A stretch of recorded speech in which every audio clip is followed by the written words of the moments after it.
Welcome back to the Lost Ledgers. We're back Welcome at it back, again. Riders. Uh, Again and me, again. me and the boys. Me being Shawn, I'm that the boy. one being Justin, I'm a boy. that one being Adam, That's me. I'm and that Adam. one being Zach. And our names are correct on the name tags this time, which you may have noticed. They are. Me- Adam's is a me- little bit misaligned, but fuck it. Long ago. It's been a I week. can't- How you guys can't- doing?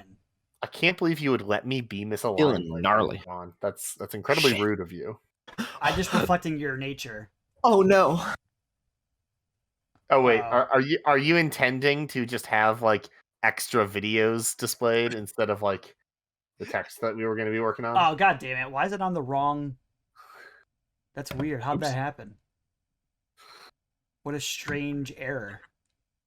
Curiouser and Whoa, curiouser. I'm up there twice right now. Yeah, shut up. I already complained about it. It's hot. There we go. I don't know how that happened, but there, it should be updated now.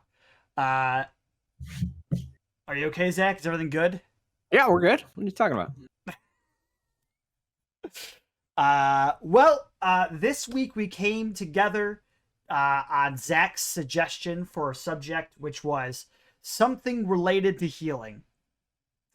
We had the caveat that it can't be like temporary hit points or anything like that. It has something to do with healing in the game, like regaining hit points in some way. It's a very broad category, but I think we all brought some stuff. Everybody besides myself brought two things. So everybody had a couple ideas going in. Looks like Justin had a specific theme. Yeah, and I can't spell. He continues to make all of his stuff be one thing, so we have to do all his stuff at once together instead This of being able to break it up. You could have broken it up yourself. We could have. No, it would be awkward to have this because both of the spells fit under the one theme. When you introduce the theme, Alright. and then we're like, okay, going back to Justin's theme now, it's awkward to do All it that right, way. fine. If you want to bust my balls about it some more, you can. No, I get it. You just want to get your stuff Oh. done and out of the way. Justin, you know we love busting your balls. We could. You don't even have to put it like first. Like you could put it like last. You could put it in the middle somewhere. Like it's. Why I don't have to be no one, first. no one said that you had to be first. You just said that. No, I didn't. I did not say that. Check the audio. Rewind the stream 2 I minutes. said that you want to get your stuff done and out of the way. You want it all at once. I never okay, said I see. anything about going first. I But see. anyways, you are going first, and if you don't start, You are going one of us first. is going This to do is- the weird voice. Yeah. Fine. Healing suppression spells, and I can't spell suppression right. Close. Pardon my quickly sprawled notes, but this is the utmost urgency to be transcribed. I hope to the gods that these are the only spells that weaken healing magic. Signed, E. E. Draining Necrosis is a second-level necromancy spell available to warlocks and wizards. It's got a casting time of 1 action, range of 60 feet, verbal, somatic, and material, with the material being a rag covered in dry blood. A tampon? Concentration. No. But now I can't. Now I can't not think of it anywhere else. You fool. Concentration up to a minute. You launch a bloodied spike at a creature within range. Make a ranged spell attack against the target. On a hit, the target takes 3d8 necrotic damage, and the target must make a Constitution saving throw as the spike begins to infect the creature. On a failed save, the target reduces any healing it receives or gives by 2d6. At the end of each of its turns, the target can make another Constitution saving throw. On a success, the spell ends on the target. When you cast a spell using a spell slot of 3rd level or higher, the damage increases by 1d8, and the healing reduced increased by 1d6 for each slot level above 2nd. Interesting. Okay. Rotting Ichor, 6th level necromancy spell available to warlocks and wizards. Casting time of 1 action, range of 60 feet. Components: verbal and semantic. Concentration for up to a minute. You twist and contort a creature's blood and limbs within range. The target must make a Constitution saving throw, taking 8d8 necrotic damage or half as much in a successful save. Whenever the creature attempts to cast a spell that heals a target, they must make a Constitution saving throw against your spell save DC, or the spell fails. When you cast a spell using a spell slot of 7th level or higher, you can target 1 additional creature for each slot level above 6. Okay. So for the draining necrosis one, I have two concerns. One of which is that there's not a like in-game definition for giving or receiving healing. So I think the wording would need to be played with to make that actually work. But I think that's a problem that we're willing to tackle off stream. But the other thing is that in the at higher levels, when you say the healing reduced increases by, that just feels really weird to me that you are increasing a reduction. Like, I know that it is what you're doing, but how I would word that is the damage increases by D8 and healing is reduced by an additional D6 for each slot level above second, which just... I think it is technically all right to word it this way, but it is very confusing to see in a line reduced increases. Like, No, I think that's fair. I think that's actually your way definitely sounds a lot better than mine. my other thought is that maybe draining necrosis should be a slightly higher level, because like if you're gonna give it that damage, because having that damage with its other effect seems pretty strong. That's the thing. Like, it's decent damage and a decently strong add-on effect, but it's also roll to hit for the damage and then a con save for the effect, even if you do hit. So maybe second level is fine, but I think second level is perfectly fine because the second level suggestion for single target damage is 3d10, 25% higher for hit or miss. So if this didn't have an additional effect on it, this damage should be higher. And I think the reduction, I think the reduction in HP is actually like not that bad. When a cantrip like Chill Touch just makes it impossible to be healed altogether, for instance. Though the effect to reduce given healing is, I think, probably the star of the spell. Well, and also, Chill Touch is only reduced until the start of your next turn, not for a minute. True, but this is multiple saves. Yeah, that's the thing. It's probably fine, but I think that maybe this might brush up against third level. Yeah, I think second level is appropriate for it, though. I don't think it's out of the realm of some other second level spells. I think it's a good second level spell, and it might be a little weak at third level. It's just sort of like on the cusp for me. Yeah. And I totally understand the desire to, when designing a spell, level it such that it is strong for its level rather than weak for its level. Because if you design something that's weak for its level, it will never get used. Yeah, definitely. For sure. I was trying to figure out a way on how maybe that the healing reduced scaled every 2 levels, but I mean, you could do that. It would just be a slightly wordier at higher levels section, because you would just have to scale them in separate sentences. My suggestion actually would be to not make the healing reduced to be a dice roll. I'd probably just make it a flat, like 5 or something. The reason being is that every time there's any healing, they'll have to roll this, or you roll at the beginning of your spell anyway to make it easy. I just feel like it would just add a little too much rolling. Because if you're going to use this spell effectively, you're going to aim for the person who's doing the healing. And I feel like having to roll every time they do their healing, whether you're the one rolling or they're the one rolling, I think could just be a little bit too choppy. Also, as a player, you might not know when it comes the time for that person to be healed. What if they go invisible and they cast a spell on themselves? Does the DM ask you to roll a 2d6, or the DM has to roll their own 2d6? I just feel like it'd be easier. It's just a flat number for everybody to keep in mind. I think you just do 5 for every level above that. And I think that would be really effective. Maybe. I'm iffy on that one. I think rolling's fine. I mean, we've had discussions before where we've talked about rolling not really being an issue for stuff like this, I feel like. Because I've brought up things that I thought were too much rolling, but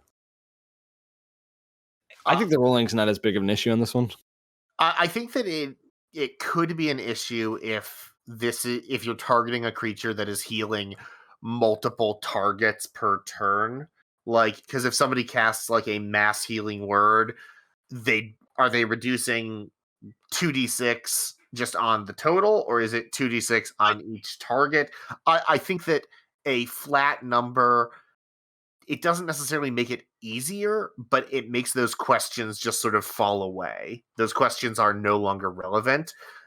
And the die rolling is something that is just going to slow down combat a lot of the time. I don't think it's necessary for it to be a die roll for the healing reduction, especially since almost certainly players are casting the spell more than DMs. And so if you cast this on a player and just are telling them, hey, whenever you heal somebody, roll 2d6 and subtract that from the healing. But if the players put this on one of the DM's monsters, then the DM has to remember, okay, this one needs to roll to reduce its healing. And then when I roll, I have to do extra math. So I think unless you have the player do it. I'm not a fan of that. I think that since you're reducing the healing, I don't know, because if the player banes a monster, the DM is normally going to roll that D4, aren't they? That's true. I'd let a player roll it. Oh, see, and I normally see that done as the DM rolls the D4, but I guess that just is personal preference.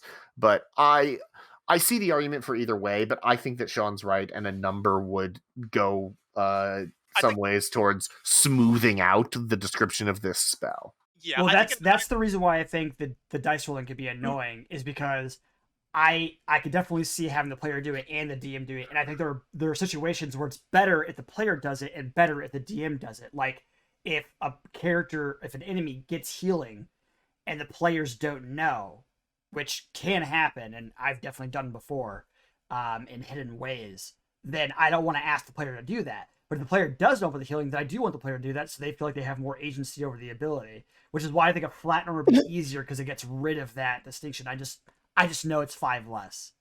I like the idea of somebody who heals and you don't know it, but this person that cast a spell on that target does know that they are healing in some way, and they find it out through this spell because you're like, roll 2d6, and they're like, oh shit, they're healing in some way. Yeah, I could see that being satisfying in a narrative sense. I don't know. I didn't see that as part of the spell. Like when Justin described the spell to me, nothing about the spell to me says that the player knows that it's happening. Like there's nothing about this, like the way it's described, even it's not written as this continuous effect the player is applying to the enemy. It is concentration, but it's like the way it's written flavorfully, that's just not something that crossed my mind. Well, and actually, Zach, towards that, that narrative sense that you were just describing, I think that would be better accomplished by a separate spell that lets you, siphon off any healing that is done to the creature. So, you find out that the creature is healing because you're getting healed. That's fair. I think that spell would do a better job of getting that moment across. That was the original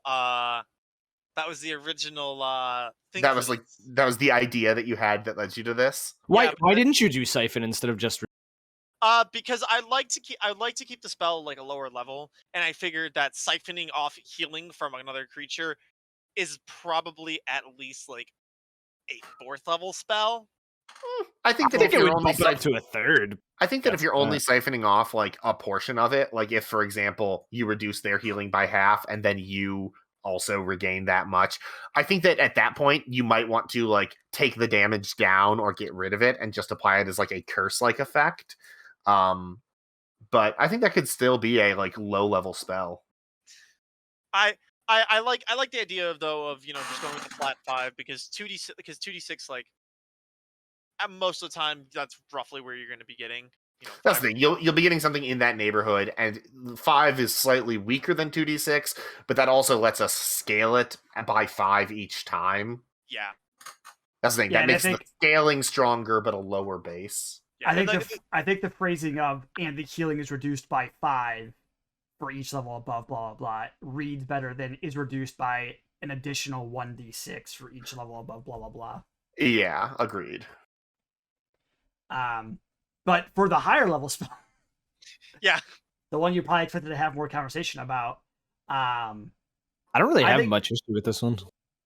Yeah, I honestly, I kind of feel like this one shouldn't even be a save. I feel like it's just, I like it being a save because saves are fun, but also like,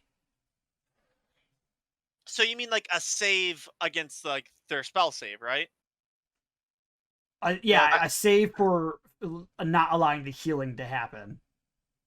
Yeah, I think that making that just always happen, and maybe they can repeat the save at the beginning or at the end of each of their turns. Like, I think that once they fall prey to this, their healing should just not work. But like, I think that there should be a chance of the spell ending. My mind for this one though is more or less is more or less like the kind of the characters that will be casting healing spells most of the time aren't going to have as good of a constitution save outside Speak of for yourself. I mean that's fair. That's fair. But I like my mind is still like that they won't genuinely be proficient in, a constitution saving throw and along the lines of like being kind of like of a higher con modifier for it. But I mean, if you're Go ahead. if your intention is that they're going to be failing the save all the time anyways, then why are you giving them the save? fair. That's fair. I like your guys' idea of it not being a save, but I also like the uniqueness of the, and I'd be willing to like try this out to see how it felt. I don't think that this is like unbalanced. In fact, before Shawn mentioned it, I was honestly going to suggest like I would have just taken this spell as written and put it into our document full of spells. Like I think that this is perfectly fine as written. But I think I see where Shawn's coming from about once you fail that first Constitution save, you have to like your healing spells just won't work until you make that Constitution save. Also, you don't say that the creature only suffers this effect if it fails that first Constitution save, which you should say that. But Some wording, but that's I figured that that's what you meant. So I think you could definitely change it to that. But like I think that this is unique enough that I would want to try that out as he has it. that's fair.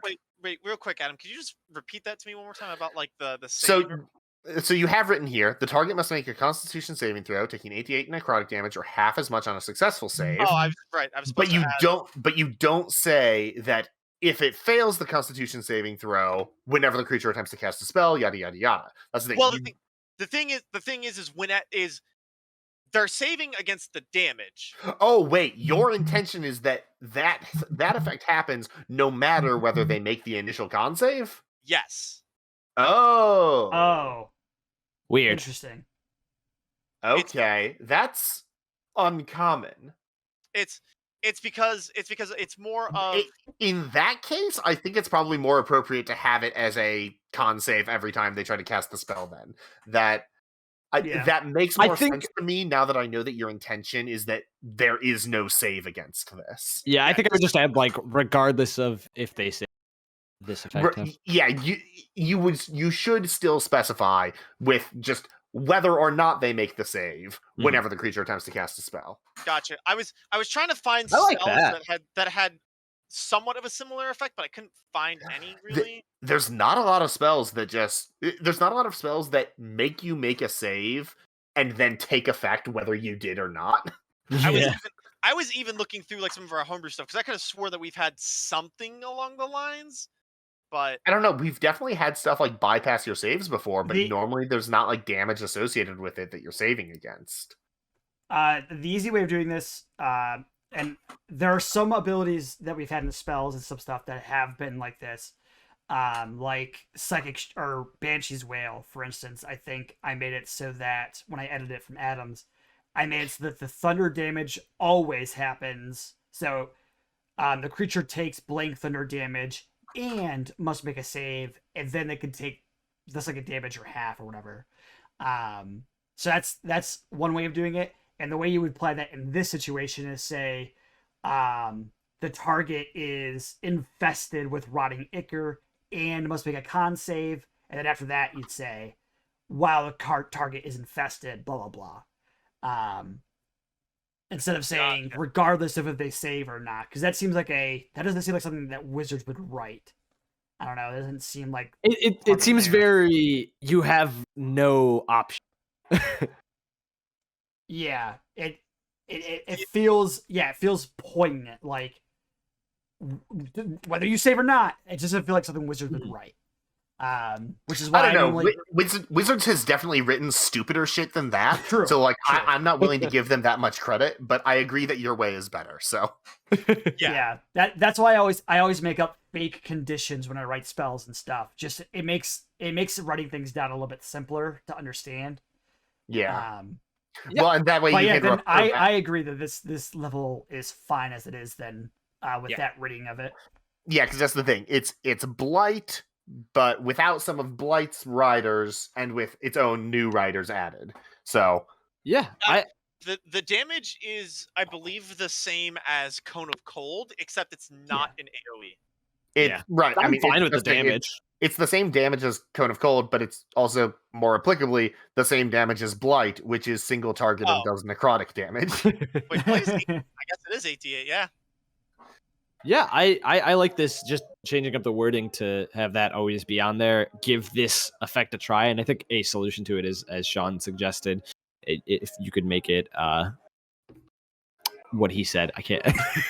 Yeah, Sean's suggestion was that you just always fail to cast the spell, and I think I mentioned that you would probably then want a con Zach save was at the talking about end the of each of wording. your turns. Or Oh, no, the like infested Adam thing? said, you make the save at the beginning of a turn instead, or something like that. Is a good solution. I think end of turn would actually make more sense for this, since you would get the condition on your opponent's turn, and so Yeah. if you could save at the beginning of your turn, then you might just break out of it before it mattered. Yeah. I still really want to hold on to like the original like clause of it. Yeah, no, I I'm think just saying that's if fine. that doesn't work out, then that. Oh, got you. I see. Yeah. I see. I think No, I love think, this as is. I think as this is fine, and then the alternative would be it doesn't work at all with a concept theme of each turn. Yeah. And I think either of those approaches would be fine, honestly. Do you guys think that?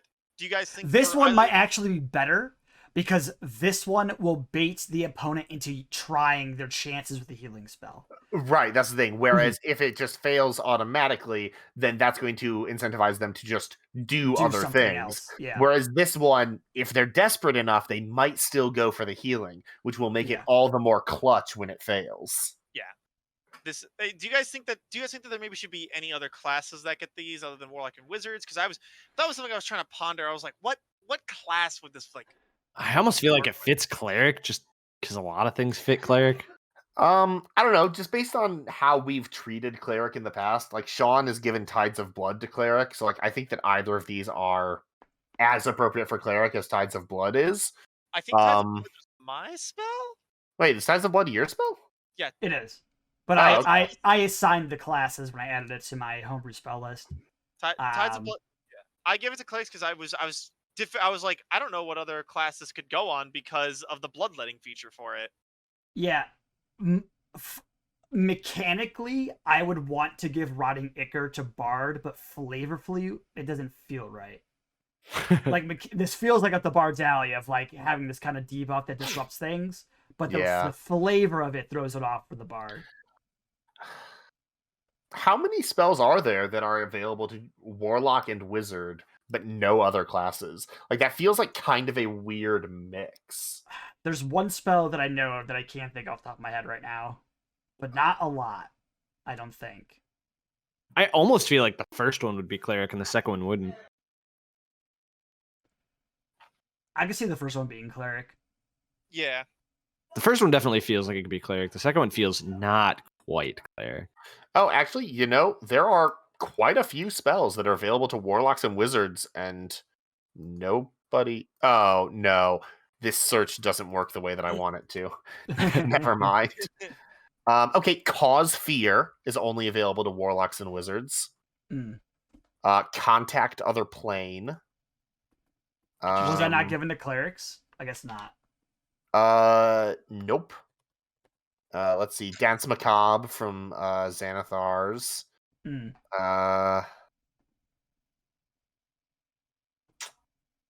Yeah, honestly, there's not a ton of spells that are available to warlocks and wizards and nobody else. So this feels like a slightly weird combination. I can't really think of a third class that I would want to give these to, though. I mean, cleric kind of makes sense just based on Yeah. some other homebrew spells that we've given to clerics, but I'm not sure that ab initio, like cleric, makes sense for this.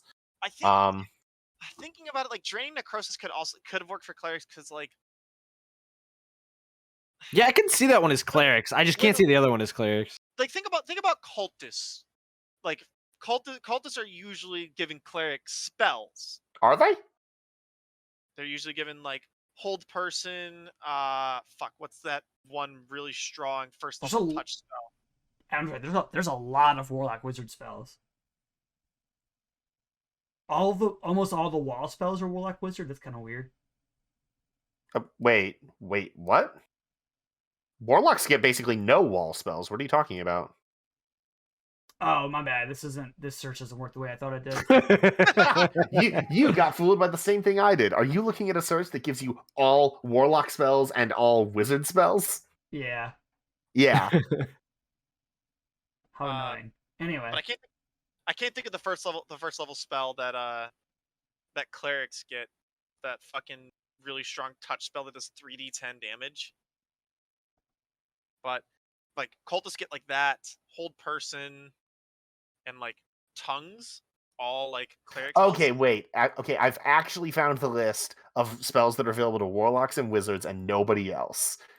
And it's actually still a longer list than I expected. Several of the summon spells from Tasha's weird, notably. That's weird.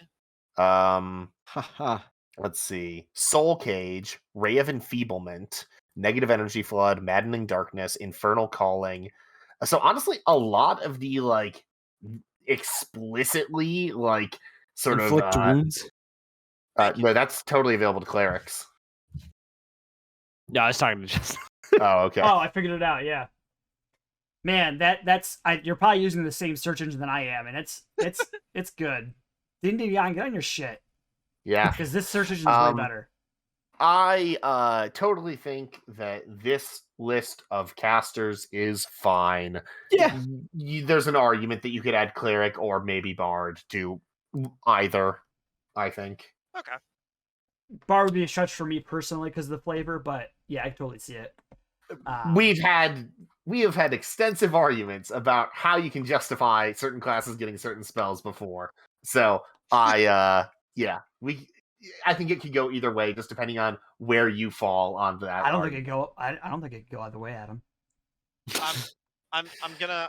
I'm not gonna let you bait me into this argument again, Shawn. Now that we're all settled with the balance mechanics, I made these for Zach because of Jahan. Hey, shut up. Stop giving him tools against me. If you don't use these, Zach, I'm going to be very upset with you. Do you fucking hear me? I understand now. What, I dude? wish I had these for Spuzano. Nope. Fucking glad that you didn't. Too late for that, Shawn. Could you imagine her failing that conceit at the end? Bold, you'd assume that he would have maintained concentration. He doesn't need to. Just one turn that it goes to a neuro. Also, oh fuck yeah, I guess so. Yeah. Yeah. Shit. That would have made all of us sad because I think we would have all died. Not all of us. I was already dead too, so. Yeah, you were already dead. So like, yeah. I still had a ton of HP. I don't know what you. Yeah, guys were Raygon talking would have about. survived. Anyways. Yeah. Anyways, Let's go ahead and move on to our next thing here, which I believe is Adam's, which is a feat. His first feat Interesting. ever. Woo! my first feat. Congratulations. Thanks. It's called Celestial Symbiosis. Prerequisite: Aasimar. Your celestial heritage is particularly generous, and your ability to heal others also spills over to close your own wounds. You gain the following benefits. Increase your charisma score by 1 to a maximum of 20. Whenever you use your healing hands feature on a creature other than yourself, you regain a number of hit points equal to your level. This just makes it so that your healing hands feature heals you and somebody else. Why did you phrase it this way instead of just saying when you use your healing hands feature on a creature other than yourself, You you regain the could same target- number of hit never mind. points. I guess the way to do it would be you could anytime you target another creature with healing hands, you target yourself as well. But this works fine. I almost D&D doesn't have robust enough language about how targets work for me to be Yeah. comfortable playing shenanigans like that. If I were designing a magic card that did something like this, I would be much more comfortable because like magic has much more precise rules language than D&D. Yeah, I was just thinking about how Fine Steed words it. Oh, right, yeah. Whenever you cast a spell with a single target that targets you, it targets your steed as well. Yeah, Like- yeah, I think it's whenever you cast a spell that targets only yourself, you can also target Yeah. your steed. yeah, that's what he just said. I think that was the exact. I think I said the exact wording. Oh, okay. There was a ton Um, of different ways to word stuff. Nice job, guys. great work, everybody. Those are all different words. I yeah, definitely see why you made this a half feat. I do not think this would be enough for a full feat. yeah, that's the thing. It's Yeah. definitely too weak as a How- full feat. It's still How often can fine. you use healing hands? Is it on a short One- rest? No, it's long rest. Oh. It- Eh. It Ew. feels still weak, even. For I think it is does. still weak. I was trying to think of a like another like just one more little bump that I could. I would give almost say- healing hands. Increase the healing that healing hands gives. The thing is, since it scales on level, like at low levels, if I add your proficiency to it, that means a ton. But at high levels, that means Very little. less. So like, there's not. I didn't want to increase it to double your level. And What so like I couldn't think of an easy way to make it scale better in a way that matters both at low levels and at high levels. What I thought about doing was making it short rest and letting you target both, but I think that's too much. I don't think that's too much. I think that's still I think- fine. I don't 'cause know, changing the recharge on another ability in a feat just feels fiddly to me. That feels like I'm going down the road of like Pathfinder feat chains, and I loved those, don't get me wrong, but I don't want to start introducing stuff like that into 5e. How hold often- on. I want to adjust Yeah. that point. How does this not put you in the realm of Pathfinder feat chains? Because now anything that targets your healing hand. Oh well, no. You phrase it in such a way that if you've had any additional bonus with healing hands, that technically it wouldn't doesn't affect you affect. as well. Yeah. Yes. You only get the healing. Yeah.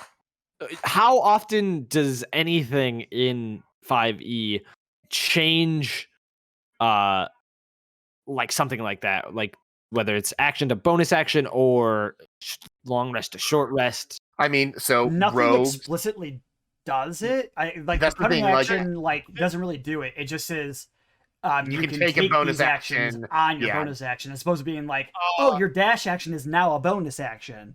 right, Bar- because if it said that, then you couldn't dash as an action anymore, because Yeah. 5e, despite saying everywhere that bonus actions are things that you can do in less time than actions, insists that you can't do 2 bonus actions at once. Yeah. Yeah, in bards, place of your reaction. bards do get. But a yeah, shield. their inspiration goes from long rest to short rest. Yeah. Yeah. But So it is that's- done. but- it is precedented in the smallest possible way. What if you change Um, healing hands to a bonus action? Or I don't you think that can that's use it so- as a bonus action. I don't think that that's enough of a buff, honestly. So I don't say think this- it's enough. I actually want to discuss the philosophy about like going down the feat chain thing. The reason that's a problem in Pathfinder, there's 2 reasons why it's a problem in Pathfinder.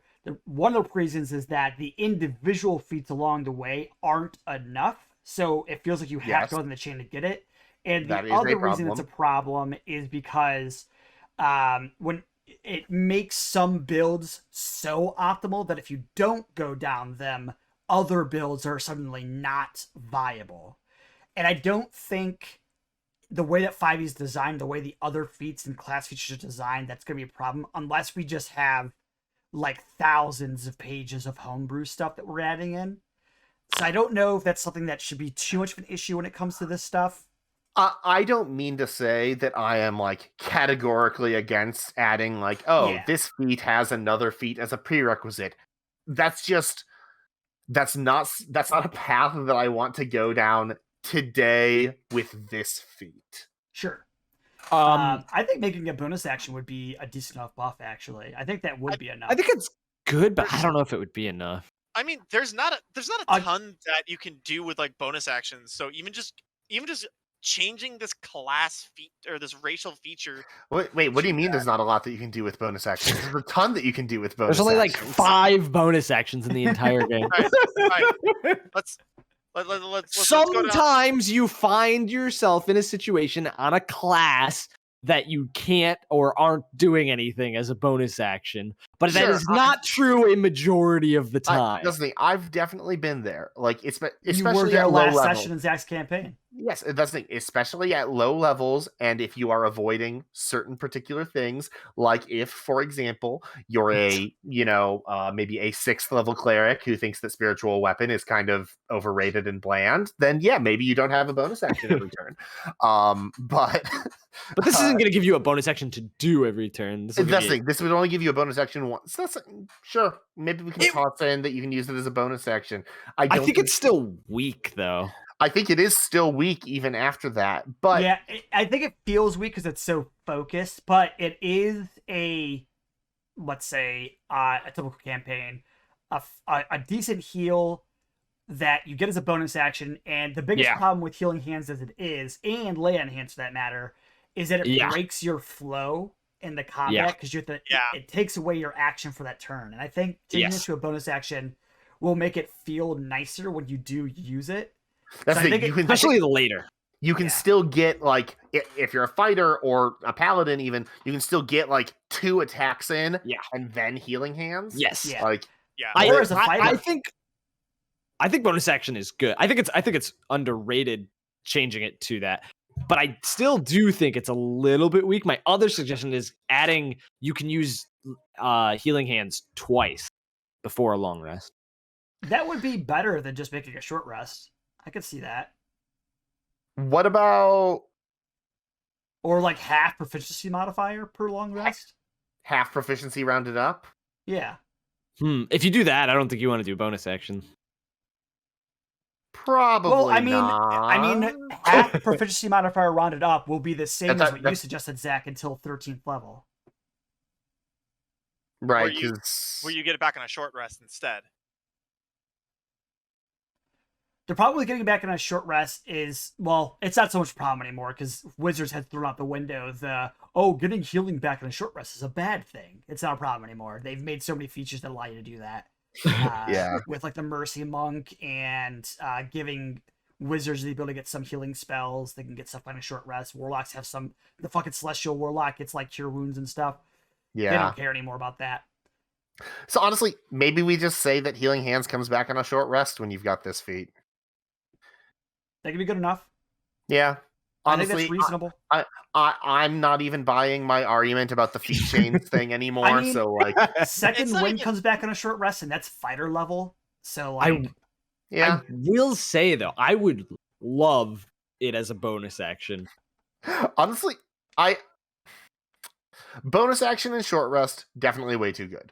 I think either of those alone is on the cusp, maybe. But I think short rest is better because I think short rest is better than bonus action. But because normally if you are using this in combat, something really bad has happened that you are resorting to healing your total level to somebody. But the thing is, that's not as much healing as you think it is. Like that's not. That's what I'm saying. Somebody's gone down, and you need to heal them. But the thing is, like that's kind of how 5e combat is designed to be. Unless you are super, super focused on healing is almost always a bad idea unless the target is already down. Like if the target isn't already down, you should almost certainly only be healing them if an enemy is going to attack them between your turn and their next turn, and it would down them with that attack. Like, preemptive healing is usually very bad because you would probably be better off getting more damage in trying to remove the threats from the equation. Just the way that 5e combat is structured, healing before they're down is a bad idea. So like, yeah, you're going to be yo-yoing somebody with this feature, but that's kind of how all healing is supposed to work in 5e. As much as I hate that, how it's supposed to work. The longer we talk about this, the more I think bonus action is too strong.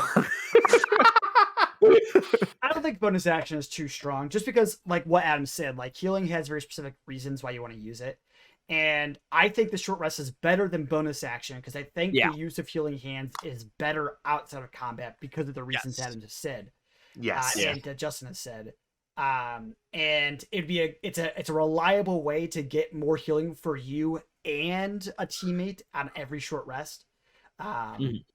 And whereas bonus action is nice because it makes it combat viable without breaking your flow, but it's still only once per long rest in that scenario. Yeah. And the second sentence of this feature has already doubled the healing output of your healing hands. Yeah. So my last suggestion. Go ahead. Take away the charisma, give it a bonus action and short rest. Ooh. So my question about that is, are any of the racial feats full feats? Yes. I have no idea. Yes. Are they? I thought that they were all at least one. I thought that they were all half feats. The wood elf feat. What else? You don't get an improvement to anything. You get one druid cantrip. You get Longstrider and Pass Without a Trace once per long rest. I also want to address the fact that we've done a whole racial feats episode, and this was not a concern of ours, so we made like 3 feats that weren't half feats. Oh, did we? I don't know. I just. Yeah.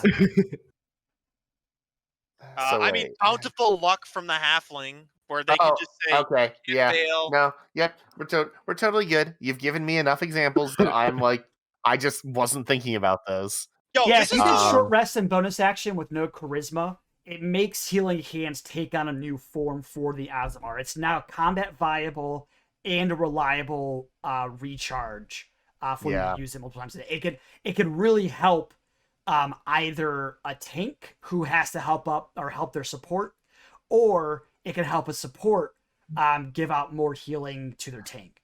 And I think I do think reliable. I do think that changes the identity of what you were going for with this spell, though, or this. I'm totally fine with that change, though, because like I'm going to be perfectly honest. I didn't really have a like flavorful vision for this. I was just literally staring at the list of races, and I was like, okay, who could I give some healing to? Who could I give some healing to? And I was like, wait, Aasimar already have healing. I could just make their healing better. The only thing I could see is that people would complain that this is far superior to Second Wind. Which is like, Second Wind's a 1 level dip or 2 level dip. It's a 1 level dip, right? 1 level. Yeah, 1 level dip. But I mean, you can't dip into being an Aasimar. Right, that's the thing. You can't dip into being an Aasimar. And also, Second Wind doesn't require you to take a feat. You can dip into being an Aasimar if you just cast True Polymorph on yourself. There's plenty of feats that you can get that are better than some fighter features. So I'm looking at Wood Elf magic, and it, like with Fey touched and Shadow touched in the game, this feels really bad. Bro, I was saying this before. I think they got that shit the weakest out of the other 2 elves in Xanathars. I'm not sure about that because I haven't looked at those closely. But if you compare these, this to Shadow Touched or Fey Touched, it's like, okay, you get 2 spells known that you can cast once without a spell slot, but like Shadow Touched and Fey Touched give you their half feats on top of that, and like debatably they're giving you better spells. I'm upset. I kind of feel bad for the Wood Elves. It's okay, you're not a Wood Elf anymore. Oh, now it's sad. Now it's just sad. I do gotta say, I absolutely love this, though. This is exactly the out-of-the-box thinking that I was hoping for. Hell yeah. I didn't think that this was very out of the box. But Neither thank did you. I. I'm not sure where he's getting that from. Just like a Pierce your feat. healing. I don't know. I didn't double expect. It. Oh, Well, okay, I see. No, just like doing it for like a feat on I a see. race specifically. Well, is what I mean. hey, you're gonna be fucking knocked out of your socks when my second racial feat comes around. I'm pretty disappointed with what I ended up going with, just a spell and an item. I only did an item, so Yeah, but you kind of did like 4 quarter items. kind of, yeah. Okay. We can go ahead and move on to the next one. Fuck Justin. Yeah, fuck He that. got Justin his. used the He got his worst done time. and out of the way. Next up is Zach. Who This is the one I apparently- need help wording. Okay. So the wording might be off on this for sure. This is inspired. Don't I'm make looking at faces at it yet. I I'm haven't looking, at read the it yet. I'm looking at the material component. Were you smoking know. when you did this?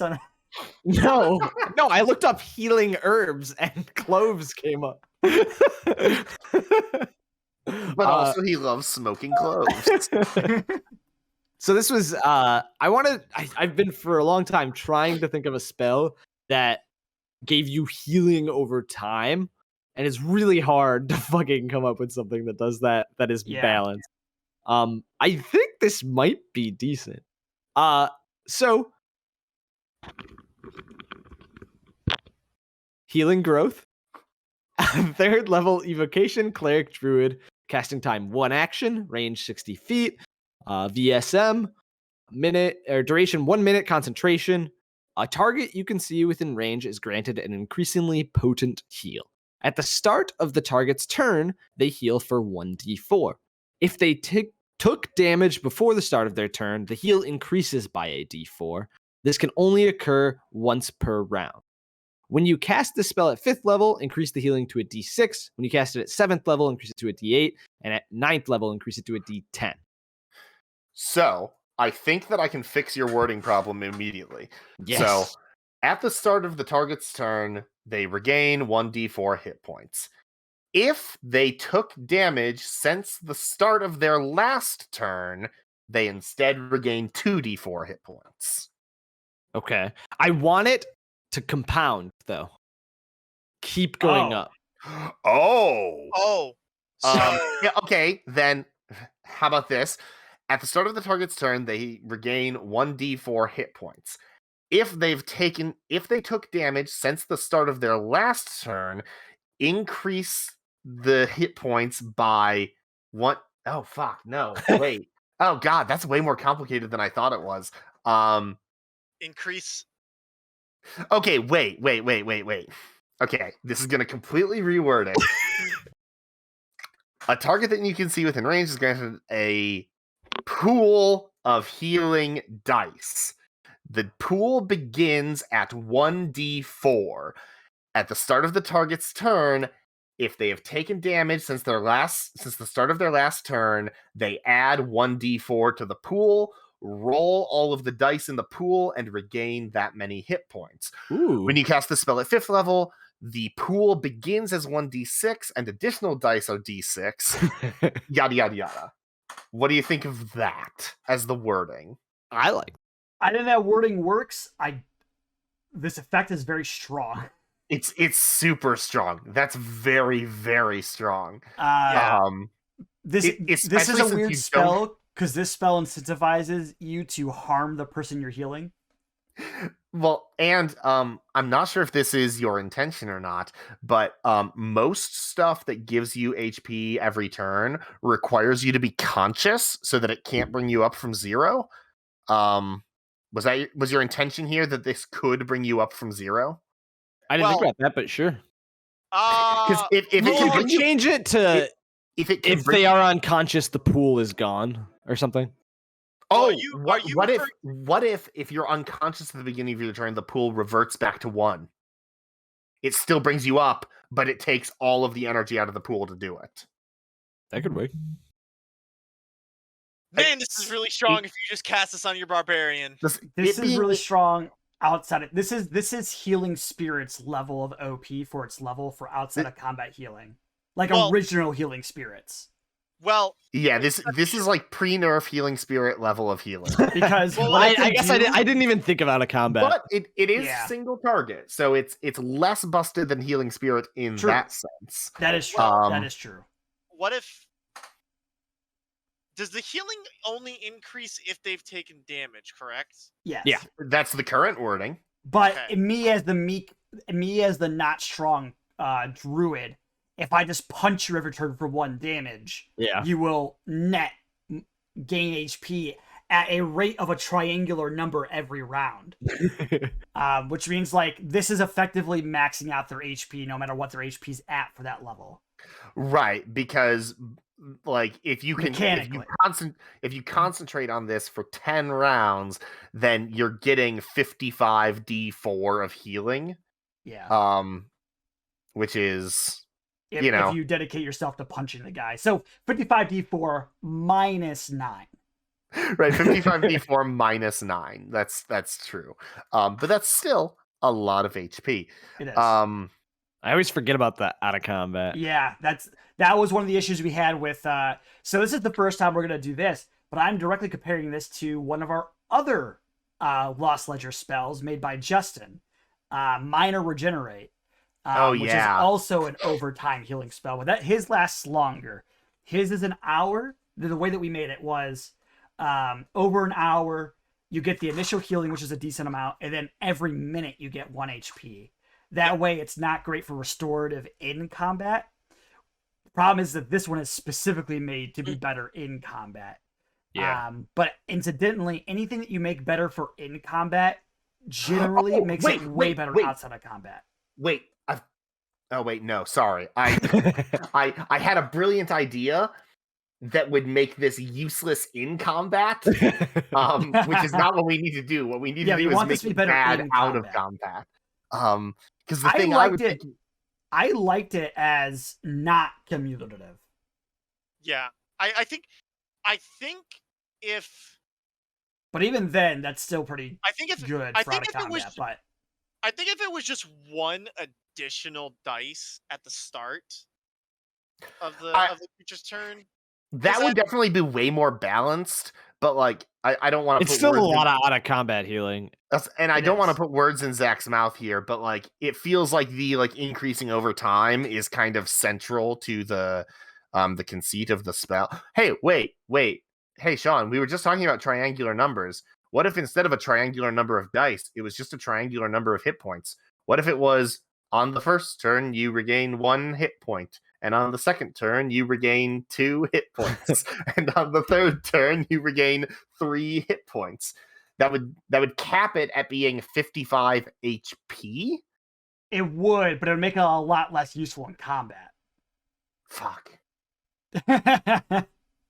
Okay, so wait. If we make it, they regain 1d4 at the start of each of their turns, 2d4 if they took damage, then as an out-of-combat healing spell, it's 20d4 minus 10. Minus 9. Right? Well, no, minus 10, because you'd have to hit them before each round. Oh, yeah, you're right. It is minus the 10. healing happens on their turn, not yours. So that'd be 20d4 minus 10. So And on that'd be average, 50, that would be so 40. 40 points of healing. What can a third level cure wounds do? That's 3d8 plus wisdom. That's the thing. This is outpacing cure wounds, but it takes a full minute. That doesn't sound that bad to me. And there are probably also Single target 40 points doesn't sound that bad for a third level, I'll be honest. Single target Over at a minute, range, yeah. but it's over a minute. So that's the thing. It's better out of combat than cure wounds, but it's worse in it's better out of combat and just entirely different in combat. Yeah, in combat, it's still pretty decent. 1d4 per turn's not bad, especially if you keep it allowing to keep creatures from going unconscious, like bringing up each other turns. It's a really effective way of keeping someone up. So I'm sorry, I was trying to think of a solution as well when you guys said what you had just said about changing on it. What was it that you said? To change we were it talking to about Adam's original reading of it being 1d4 and then 2d4 on a hit, and just going back down to 1d4 if not hit, instead of right. being So that's the negative. thing. Just changing it to our original, less busted reading of the spell. Yeah. I do like your idea for it like gradually getting better and better, but that does so much healing that I Yeah, think yeah, it would need to that's be fair. a much higher level spell. That's In fair. fact, I didn't I think even it think would- of I out of think it- combat. I think it would need to be a so much higher level spell that Yeah, just make it like 7th level. that where it starts would no longer be worth your time. I also think too there's going to be plenty of DMs out there that would rule it for where no, you punching your ally, I'm not going to allow that to count for this. I mean, yeah, but I don't then think you're we- not we- like going as written. That's the thing. Yeah. We can't design for the intention of people playing things That's- not as written. Yeah, Like, yeah. you fair. can't you That's you fair. can't design with the intention of people fixing your bad design You at should- the you table. should That's what design Wizards of the Coast assuming- does. Yeah, you Wait, should assign. what if- You should design assuming people are going to cheese it as much as possible. What Yeah. What if we added a clause that would state that the spell would end if you or an allied creature would do damage to the target? But then that just I- seems out of the spirit of the like. Yeah. I don't know. Like that makes sense for spells like dominate creature, but Yeah, for a and healing that's- spell, that seems so out of place. Well, and that is so clearly anti-cheese mechanism that like I don't like it as mechanical text. Like it That's is fair. so obviously anti-cheese that it just feels like, well, why didn't you just redesign it from scratch then? If you needed such obvious ugly anti-cheese text, why didn't you just fix it? That's fair.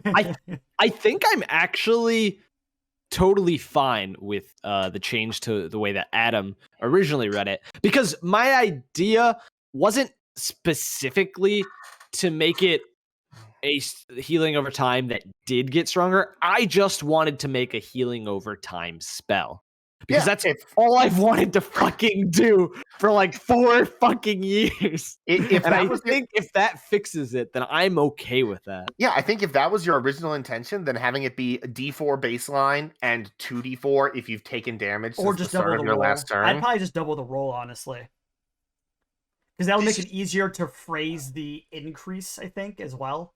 And you're guaranteed to get like, well, not guaranteed, but This spell is I- kind of disgusting on a life cleric.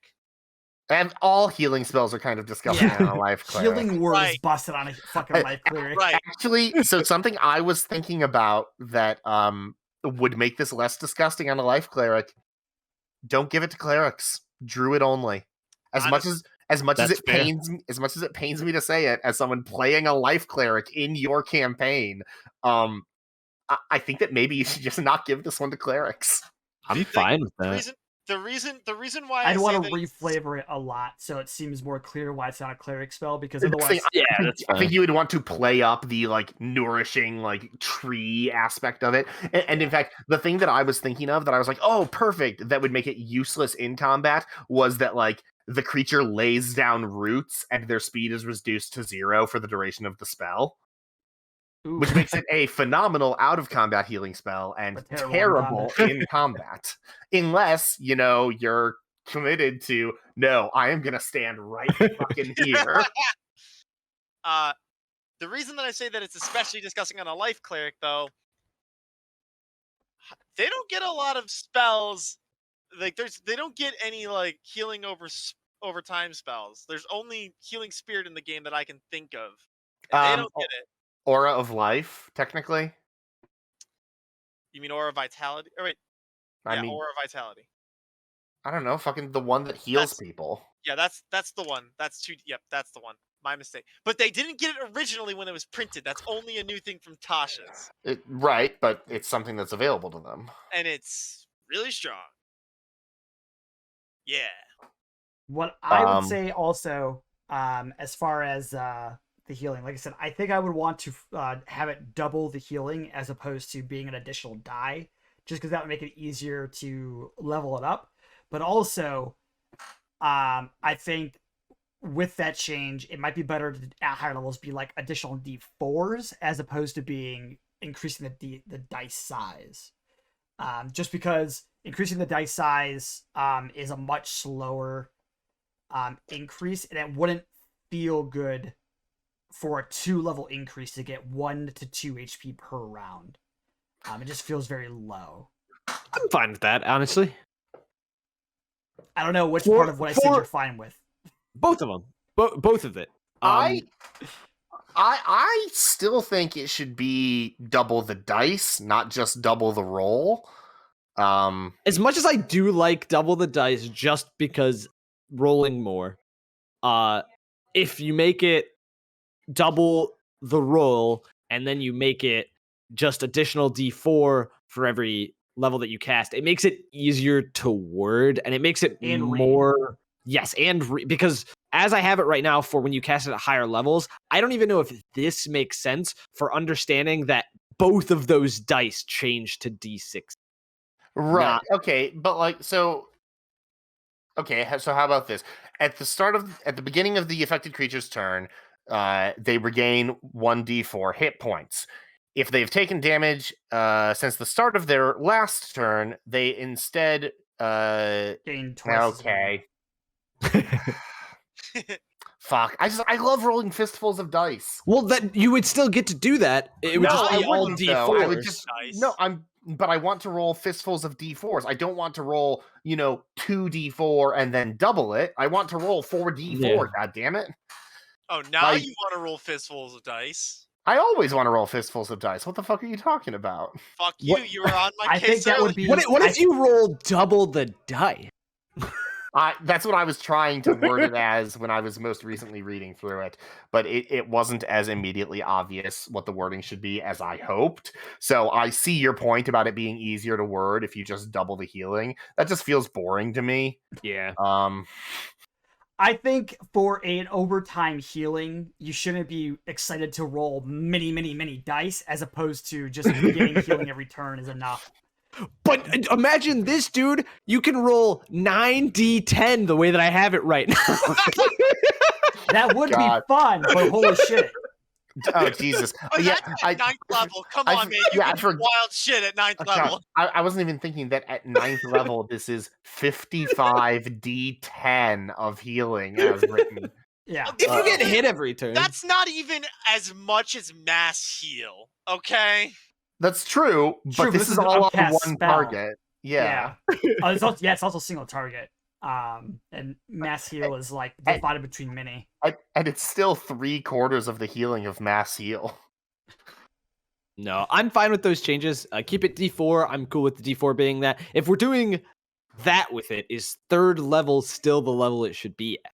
I think that it's perfectly fine at 3rd level, and it may in fact need I to think go to 3rd level's 4th. probably fine. I think this is the same as Justin's first spell, where it's like this is I think maybe a higher in 3rd, low level 4. Yeah, Um, agreed. I think it's fine at 3rd as it is. Maybe the distance is too big for what it is. Maybe it Yeah, should be like touch 30 feet? or 30 I feet. originally thought of it being touch, but considering that it's also concentration. Yeah, get it. that's the thing that kind of helps it because like you could definitely drop this early if you have Yeah. to. Yeah, I um, think And because it's 30 more feet- useful outside of or maybe not more useful at this point, but it's useful outside of combat as an overall heal, then the distance doesn't matter as much. I think that reducing it to like 30 feet would help make it a little bit more manageable in combat. Yeah. Because then you can't just do this from like the very back line. You have to kind of high, get in yeah. there. Yeah. Yeah, I'm fine with that. Okay. All right. Well, that's about all we have to say. I will say my last thing on this one. Healing growth does not sound very appealing to me. It sounds like We could totally change the name. You guys got better names? Because I just making a this joke was all because pretty like... it sounds both like a disease but also a good thing. It sounds like honestly, it sounds like a tumor that is healing you. Yeah. It sounds like you have a magic tumor that heals you. Wait, magic item idea. Oh. That's all I wanted to say about that. Yeah, I agree. I That the think I name- would change the name to something more druidic and then make it just Yeah. druids. I think that the name needs a little bit of work. Could just But be like So- healing roots So yeah, maybe. or healing sprout. Healing sprout. You So let grow me- a little sprout on you that Giving- or- heals. Or giving tree. Come on. so let me get this straight. We're changing the name, the range, the entire effect on it. Not the entire effect. The core of the effect is still there. It's healing over time with an increase if you take damage. And we're changing which classes you gave it to, And class, yeah. and how it scales. I love it.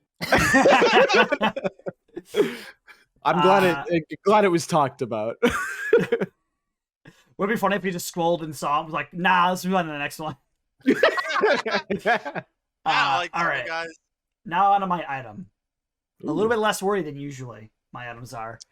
All right. So this is a candle of healing. It's a wondrous item and its rarity varies, which I think is actually written out as rarity varies, not just varies. But anyway, as an action, you can light this candle and plead to the divine forces of the world to grant you a miracle of healing. The candle evaporates into the air and you can make a wisdom or charisma religion check. You can choose any spell available to the rarity of this candle and whose DC is equal to or less than your roll, as shown on the spells by rarity table. The spell takes effect immediately, requiring no components. You are its caster, and wisdom or charisma is your spellcasting ability for the spell, your choice. Its effective spell slot level is determined by the rarity of this candle. 3rd for uncommon, 5th for rare, 7th for very rare, and 9th for legendary. And it's literally just all of the healing spells in the game, pretty much, for the cleric at the given rarity levels. Is the intention that you can like undercast? So like, could I cast Cure Wounds with a rare candle if my Yes. roll is really bad? Yes. That If is that's absolutely something- intentional. Fit the situation better. I think that might need to be specified.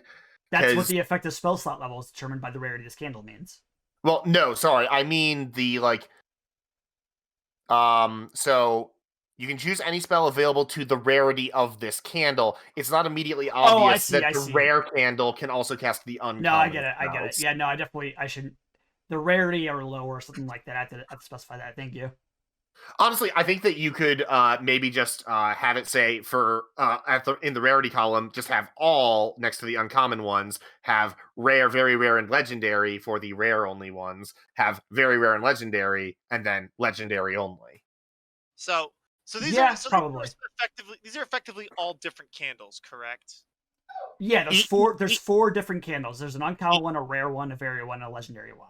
Okay. Yeah, each okay. rarity is its own candle. Gotcha. Yeah. Because I was like, so wait, so you have one singular candle, and then you make the check, and whatever you roll for it, that's what affected it. That's what I thought it was. Whatever originally. you roll for it determines what spell you can cast from it. So if you Gotcha. have, say, a very rare candle, you could cast heal, or sorry, yeah, very real. You can cast like regenerate and resurrection, but only if you make a DC 15. If you don't, if you only make like a DC 13, you can only cast these spells. Gotcha. You can't cast heal because you rolled too low. You still have to be good at Gotcha. religion to do it. Gotcha. So it's meant to be your ability to reach out to the divine through whatever religious connection you have to it. Either be through your training as a cleric because your wisdom, or a paladin because of charisma, or maybe even warlock if for some reason you have proficiency in religion. Or if you don't have proficiency, it could just be Or- you taking a whim. You could fail bard. together and roll a DC 5 and not be able to cast any of these, and then fuck you. or You be a could, bard, yeah. or a druid. Or Bard. druid, yeah. There's a lot of different. Does druid get religion as a skill they can learn? I don't actually know. I don't know, but it's available to all background. Like it's available as a background thing. So Anybody can get religion if they wanted. And the DCs are actually determined. I started with 5, and I added the spell Druid too. level in spell points to the DC. So okay. I 2 was, plus I was 5 is- wondering. yeah, cure wounds, and then the Okay. highest is 18. I wanted them to be generally super easy, but for the harder ones, still be a possibility of failing and not be guaranteed. Right. Um, 'Cause that's the thing. but Like still if be you've got, likely. if you are a like 17th level character with a +5 in your Wisdom. relevant stat Yeah. and a +6 proficiency, like you've got a +11 on the check, so like you've got a very good chance of being able to cast True Resurrection off of this with a legendary candle. But it's not an assured thing. You might have to settle for resurrection or, God forbid, raise dead. You could also be a bard with expertise in religion. Yes, I'm talking about the worst case scenario though. Like the worst case scenario is not I have a +17 on this check. Yeah. Oh my And that's god! it. That's the item. I just thought about the spell that makes all of your charisma checks like a 13. Oh, Gaius? No. Oh no, glibness. Glib, Sorry. Yeah, glibness, yeah.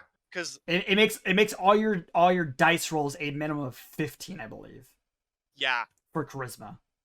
holy shit, that's really cool. I mean, if you were in this position to do that, like I've honestly, Yeah, not this would fair. be a great time to cast glibness. It would be. So be you great. get a candle, Yes. You get a candle. and it has a rarity, Yes. Correct. Yes. Yes. and then you have to roll to see if you can use it at its rarity.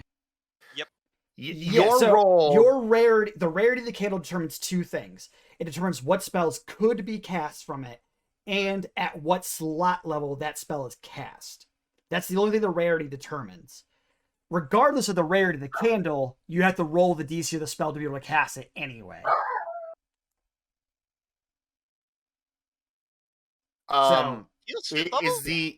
Is the intention for it to be consumed after a certain number of burnings? It's One, just, I it's think- gone after the first one. Okay. Yeah. Because it says the candle evaporates into the air, and you make it and you make the check. Oh fuck, I missed that. Heals a 5th level spell. Yes. Fuck yeah, it is. Holy fuck! I thought it was 6. Oh no, it is 6. It is 6. Wait, Sorry. 6th? Yeah, Oh right, I should Mask Your- update that. Mask Your I should Wounds is update at that to 5. 6th then. My apology. That should be 6th. yeah. suppose. I don't think that changes anything with the other spells. It just Mask gets Your you- Wounds might have a increase for slot level, but it might not. I'm not sure. It will, but I think that's fine. Yeah, but it will change Cure Wounds if that's the only thing you can get, or Prayer of Healing. Yeah. Yeah. Let me look for. This is meant to be a chance. This is not supposed to be like a potion where you use it and you just get what you want. It's supposed to be you're in a situation where you have this candle, you know it can be useful, but you're only going to use it when you need it, and it's not a guarantee if it's something if you need like a fucking raise dead. It could be if you have a strong or a high enough bonus, but it might not be if you're not the right party for it.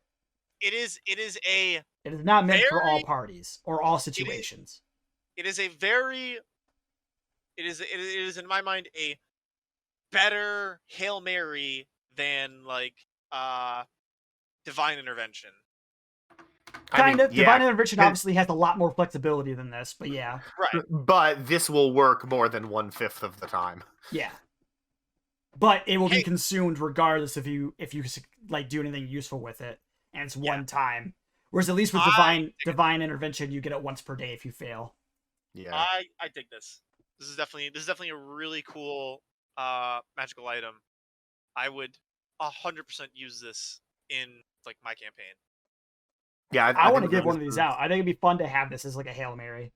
Yeah, I think that this is sick. This is really So- cool. So my question is, when you give this to the party, to a player, Mhm. do they know the rarity of it once they've gotten it? They could probably find someone who can let them know what the rarity is. Yeah. Okay. But you don't think rarity would be given to them by the identify spell? I think usually what's given to a player by the Identify spell via magic items is dependent on the DM. And I could see this being either way. Like, I think I personally would. Or would you make like the candles look different for rarity? I can make them look different. I was thinking Yeah. about making different descriptions for each of them. But that would Yeah, I still think- require either the identified spell being able to work or someone who has the ability to tell them, like, oh, you have one of these candles. It's this rarity. And the question is, does identify work wholesale? and that's DM dependent. I think I would probably just let it work wholesale. I don't see any reason why this can't tell you that it can cast True Resurrection if it can. But identify as written should tell you everything. But I think a lot of DMs don't like that. Me specifically, I don't like that. Identify doesn't tell you if an item's cursed unless you roll high enough, in my opinion. I mean, isn't that just like the rules? No, identify just gives you everything to know that there is to know about the item. I thought that including the curses. I thought that curses were specifically excluded in the section on curses. Oh, it might be in a different. In the rule, it's not in the text of identify. It's in the text on like curses in the DMG. If it is, then cool. If it is, then cool. But I sometimes, depending on the magic item, I'll sometimes leave information out, which is why I sometimes ask for you guys to roll spellcasting checks for identify. Just because I think some information could be interesting, but it's not known. And I wouldn't throw a fit if it is known. But like curses, for instance, or if like there's an ancient history to the item that's built into its design, I think that type of stuff could definitely be not known and be fun. So this definitely wasn't what I was looking for, but I do like this a lot. Yeah, no, I was making this and I was like, I don't think this is at all what we were doing. I mean, but I was like, it's when healing we were adjacent. discussing it, I did say absolutely is. anything It has the involving word healing. healing in it, Zach. This absolutely like falls into our category. Like No, it doesn't, Justin. It's This Zach's is not what I category. was What are talking you about. pretty. When we discussed it, I did say anything involving healing was fine. And this does involve healing. Not quite what I personally was looking for, but I do like this a lot. I mean, there isn't necessarily something for. There's not like even in. I wanted new, unique healing effects and just, All like, right. Okay, things. page 138 of the DMG. Some magic items bear curses that bedevil their users, sometimes long after users stop using an item. A magic item's description specifies whether the item is cursed. Most methods of identifying items, including the identify spell, fail to reveal such a curse, although lore might hint at it. A curse should be a surprise to the item's user when the curse's effects are revealed.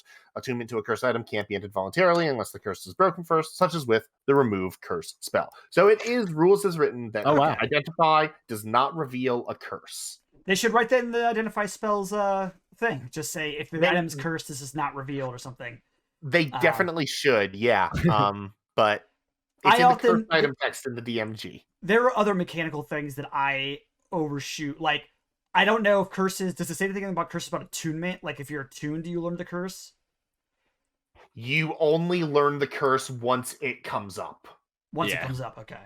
That's cool. the thing. Once the curse's effects would start happening, you learn about them. That's cool. All right. Well, I'm willing to move on from here. Yeah. I am too. Yeah. I really like this item though. I like this whole set of items. And like I was going to recommend. I definitely want to use this at some point for sure. Well, Zach, I was going to say something about like, oh, maybe the DCs need to be fiddled with, but like just basing them off of the spell points of the spell level seems perfectly fine. Zach, you want to know why it's unique? Because no other healing thing in the game gives you a chart that you can essentially roll on to get that healing. It's unique, sure. It's not a unique healing effect. Yeah, he wanted effects. Anyways, Draconic Siphon. Prerequisite, Dragonborn. You are able to manipulate the element of your Draconic heritage to better serve you. Your Constitution score increases by 1 to a maximum of 20. As a reaction to taking damage of the type specified by your Draconic Resistance feature, choose one of the following. You have immunity to that damage type until the end of the turn, including against the triggering damage, and you regain a number of hit points equal to 2d6 plus your Constitution modifier. Or, the next time you deal damage to a creature before the end of your next turn, you deal an additional 2d6 damage of that damage type. Once you use this reaction, you can't do so again until you finish a short rest. Interesting. Dope. Very interesting. Doesn't one of the Draconic doesn't the Chromatic Dragons get like a Dragonborns get like an immunity thing in the new Fizbins? They get. Let me look. Oh, I have not seen it from Fizbins, but from the UA, I remember that they got they essentially entered a stance that gave them immunity for like 10 minutes or a minute or something along those lines? Chromatic warding, yeah. For 1 minute, you become immune to the damage type associated with your chromatic ancestry. So yeah, chromatics do get that. But this heals you. It does heal you. Right. Or- Well, and this is something that you could do. You could, like, the uses of this are not attached to the uses of your chromatic ward. So, like, you Yeah. could use them at different times. Hmm. When do I'm- they get back their? When do they get back the chromatic ward? Do they get that back on Long Long rest. rest. long rest? Okay. I'm only concerned that immunity is very strong. But it's only for one, Yeah. not even a turn cycle, a single turn. Yeah. Yeah. And it's only immunity to something that you were already resistant to. Yeah. It's a really good thing if if you are fighting, an elemental or dragon that is associated with your type, with like your resistance, because if they have some bigger attack, actually this would probably just be for like dragons, but like if they were to use their breath weapon, you can just say nope, thanks for healing me, that your claws hurt. To me, the best choices here are the gem dragons, because some of the damage types that you get from the gem dragons include force and necrotic. So, like, oh, you're casting Finger of Death on me? I think not. Don't tell Shawn that you can't. It'll make you immune to force damage. He won't like that. Oh, you What? cast disintegrate at me? Oh, I don't think so. Right, yeah, that's the thing. So there's definitely some powerful choices in the gem dragonborn, but I mean it's one turn. It's just one turn. And also those are like rare instances. If you are taking this spell, like feet. sorry, my bad. If you are taking this feat with something as rare as like that, you gotta know that your DM is planning something. Like you should not be taking this as like a gem dragonborn, really, because you're not gonna really take force damage a whole lot. But on the other hand, getting to add force damage to some of your attacks is pretty sick. Like, Well, Right, this but you also, still I don't know that this is as an issue as you think it is, because this actually has decent team synergy. If you're a red dragonborn and you have a wizard that knows firebolt, that's a cantrip of healing right there on a reaction once per short rest. That's not bad. no. that's something that I hadn't considered, but that's really fucking cool. And I think that's pretty neat. I like this. I think the immunity for one round is fine. The reaction, it would be dope the one time against the dragon, but if they get the fire breath again, then whatever. Yeah. The damage thing, okay. In another online campaign that I was in, I received a axe that was made of like fulcrite, I think, or something.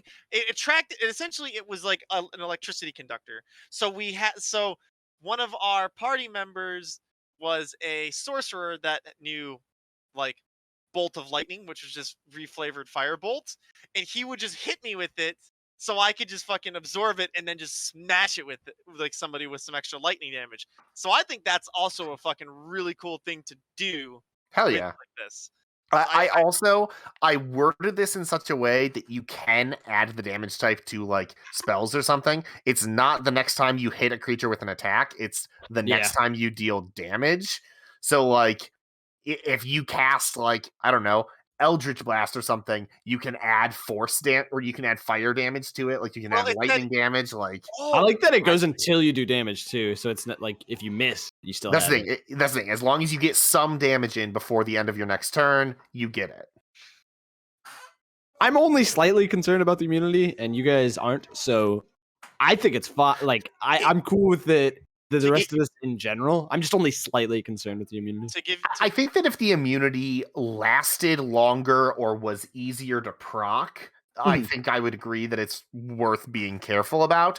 But this is hard to trigger. This is not something that you have very little control over. You're taking a specific type of damage, and then it still costs you your reaction to do, and it's only once per encounter. So You would honestly probably be taking this more for the having a ally cast Firebolt on you so you can do extra damage. Like, Or heal. well, that's the thing. That would be Or well, heal, yeah. and it's worth noting you don't get the immunity if you take the extra damage option. yeah. So like you would have to take the firebolt to be able to do that. Yeah. But I love that idea. Like, oh, like firebolt your barbarian to flame charge their Yeah. attacks. Like Yeah. that is so cool. Man, I wasn't even thinking about that. I was just thinking about like taking your enemy's elements, but like having having somebody bolt up like Yeah. firebolt your red dragon barbarian to like coat their axes in flame, like that's pretty cool. I think our next one shot, I'm 100% going to like make it like a martial dragonborn with this feat. Fuck 'Cause yeah. I love it. One thing I would maybe want to do with it is perhaps make the healing and damage scale with level. Yeah. Just because 2d6 is great low level, decent mid level, okay third tier, but at that point it'd be better for your teammate to firebolt the enemy than give the firebolt to you. And Yeah. then fourth tier, It falls off pretty bad. fourth tier, I would say you really only want to use this reaction ever for the immunity than the actual damage. yeah. Well, What so if- what if it was just D6 per tier? Starts at That's what I was D6, goes up thinking. to 2d6 at level 5, 3d6 at level Well, but when do the or issue, whatever. You know, at the tier boundaries. I don't know where the fuck those are. I was thinking, what if you just made it 1d6 plus level? Ooh, that's For- I don't know about that because and the thing is that's still not very good in tier 4 is the problem. I mean, that's good healing. Oh, I It's just- definitely don't want to do that for the damage. Yeah, I would Yeah, so I think a D6 plus con for both per tier. D6 per tier for both plus con also for both. I think the con should add to your damage attack too. I'm fine with that. I just I- didn't include it because adding 2 modifiers to your damage be just weird, felt kind yeah. of weird. My Actually, my original draft of healing of the Celestial Symbiosis was that when you used Healing Hands on somebody else, you gained HP equal to your Con mod plus your Charisma mod, which I liked looking at it, but I was like, why don't I just have you heal the same amount as you're healing them? Like, Yeah. my issue with the tiers of play scaling is that it I don't know, is it worded somewhere like that in other feats? I mean, we're there's just saying, nowhere- we're saying it colloquially. We'd word it specifically like a cantrip or something. that's like it would be worded like cantrips are, where it's like, oh, it deals 1d6 at 5th level, the damage increases to Right. 2d6, and at blank level, it increases to 3d6. Right, Like- right. I get that, but like, is there? I don't think there are other feats that necessarily scale like that. Right, mean, but there's no, other most- features that scale like that, so why can't we do this? Feats are kind of all over the place with how they do stuff. There are feats that scale based on proficiencies, feats that scale based on level, and feats that don't scale at all. What feats scale on? Oh, I guess like inspiring leader scales with level. Yeah, so does healer. Healer scales on level 2. Wait, does it? Yeah. No? I was gonna say I don't. No, healer doesn't scale based on level. Yes, it does. Oh, it's the target's level, not yours. Yeah. Because it doesn't actually say level, it says the creature's maximum number of hit dice. Which is for like the only PCs time are- they ever use hit dice as a scale for something. Yeah. Oh, that's so weird. It's very It's weird. super weird. Wow, that is worded incredibly weird. I don't. It's I don't know very how to feel about strange. that. It's very strange. Okay, I mean, you know what? Looking at that, I'm less concerned now about Yeah. scaling. Plus, it we via did a it with our cantrip. other homebrew feats. Why True. draw the line now? I don't know. I don't know. I like drawing lines randomly. That scaling sounds fine to me. Just it seems like it'll make it wordy. It could. But I think it's better for it I to be a mean, little honestly, wordy than you it is could- for it to be underpowered. You can have all of the scaling happen outside of the main paragraph. Yeah. Like you can just have them both say D6 plus your Constitution modifier, and then have the scaling happen outside. What if we just reference like their breath attack, like the damage that they do with the breath attack? Let me look at the breath attack damage. That could work. I think it's Because- D10s. I don't. I was almost certain it was still. It's D10s now. Yeah. Oh. D10 goes to 2d10 at 5th level, 3d10 at 11th, and 4d10 at 17th. I mean, well, That for might be a the little. for the healing, It's about the that's same. that's only as good as Second Wind, right? Because it's D10 plus your fighter level. Like, and for the damage, that's definitely better than this.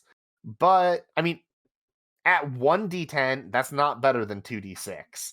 And as it scales, you're getting it on one attack per short rest. So, I mean, and you don't get to hold it back. It's just the next time you deal damage. So there's no crit fishing with paladins on this. Like, although, God, can you imagine Dragonborn Paladin like pumping fire damage into smites? Oh man, I love this. Is so cool. I know that the focus of this was supposed to be the healing, but the damage dealing half of this is also very exciting to me. I think honestly, I would love think to the make the damage is gonna damage. get. Yeah, I think this damage is gonna get procced more often than like the healing will. Conceivably, but the healing It was depends on who you are as a person. It depends on your party too. honestly, the healing was my original idea. The damage was just a thing that I tacked on because I was like, what if you just Take had, like, the damage two off this. choices? This is a healing stream. You would use the healing depending on your party composition. You would do the healing more often in a party that doesn't have a way of proccing the damage, because you'd only ever have this pop up in situations where you're taking that damage, which are likely situations where the additional damage of that type wouldn't be useful for you. That's the thing. Your enemies dealing fire damage to you, you're probably not going to want to deal fire damage back to them unless you're fighting literally a Remoraz. That was my concern with anything that does something like this, where if you take a certain damage, you can deal that damage again. Because usually the things that are hitting you with that damage are resistant or like have things against it. Absolutely. Which is why I think the second half of this is important. I do like the idea of your allies being able to hit you, and whatever scaling you guys want to come up with. I don't have the brain power for that right now. I just would love for this damage to be more worth it at later levels, because now 2d6 at level 20 is nothing. I mean, scaling with the breath weapon is probably fine, right? Yeah, I think so. I think that might be the play. If the breath weapons and can it's just scale that way, already in Dragonborn, so it's easy for you. You're like, I know what breath weapon is. I can scale it the same way. Yeah, it formats, and it also it helps. It formats itself. Well, I mean, it doesn't really format itself, because you can't just say. Because you can't just say you deal an additional breath weapon of damage, like. Sorry, Justin, what were you saying? No, I was just saying that like it formats really really nicely with it. Like just already. I think it combines well, it being a Dragonborn ability and everything. I agree. Nice. I'm glad we focused on the damage. No, I like this though. This is cool. Oh, thank you. I dig it a lot. More racial feats to add to the list. I'm happier with this one than with the Aasimar one. The Aasimar one, it felt like we just kept... We all looked at it and we were like, this needs to be way stronger. This needs to be way stronger. But this one, we were like... This one's more flavorful. Does it need to be stronger? The other I one, agree. Yeah, the other one is just like a pretty standard like buff to an existing creature. Whereas this is a new action economy for the Dragonborn. Yeah. Hell yeah. Sweet. All right. Well, we only have one more left, and that's Zach's. I think we can get through it pretty quick. It's pretty small, so. Yeah, I don't think. Damn, yo, this shit tiny. Yeah. So, branded band of anti-healing. Wondrous item rare. While grappling a creature, you can, as a bonus action, attempt to put this band on them. The target makes a dexterity saving throw, DC 10 plus your strength modifier. On a failed save, the band is magically attached to the target and can only be removed by a command word you set. While the band is on a creature, they do not benefit from any sort of healing. And that end might need to be reworded, but actually, I think that's fine. I mean, you probably wouldn't say any sort. You'd probably just say they cannot benefit from any healing. You could probably just say they can't regain hit points. Yeah. That would work too. So you're having them make a Dex save against 10 plus your Strength mod. Why don't you just do like a contested check where like you're doing athletics and they're doing athletics or acrobatics? Because I wanted them to try to get away from you, but no, that's fine. I mean, I don't hate it. I just normally saving throws are calculated as 8 plus a mod plus proficiency. I'd be fine with making it contested. That's Okay, cool. doesn't change the essence of this item at all. Yeah, honestly, I don't have a problem with the essence of the item. I think the essence of the item is great. It's very, very niche, but like I dig it. I dig it. This actually goes in hand with next week's subject of martial-based magic items. That's what I was saying. Very useful for martial classes. Yeah. Do not give this to specifically the barbarian and the fighter. Rogue and monk. Oh man, I need to start the rogue thinking also, about... because the rogue technically can have expertise in athletics and make it really easy to do this, but That's the thing. I think the monk is probably the character who is least likely to use this of any of the marshals. Not if you are Shawn's strength-based monk. Yes, if you choose to play as the strong, then you could totally use this. The interesting thing about this is that this item does a lot of things for you.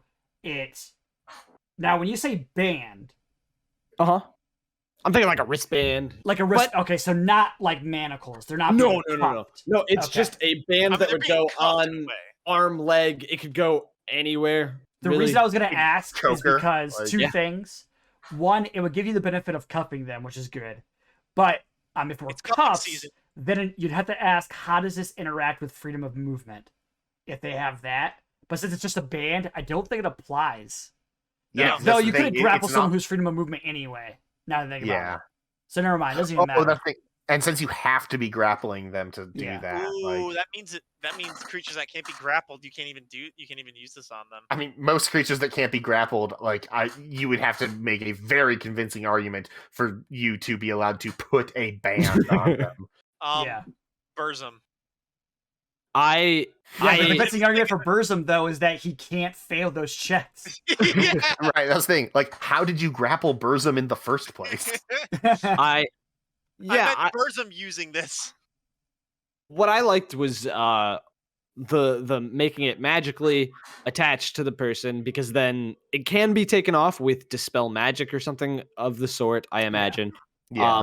But if they don't have access to that, this is something that I'm imagining taking away from even regaining hit points, because you could put this on somebody and keep them weak.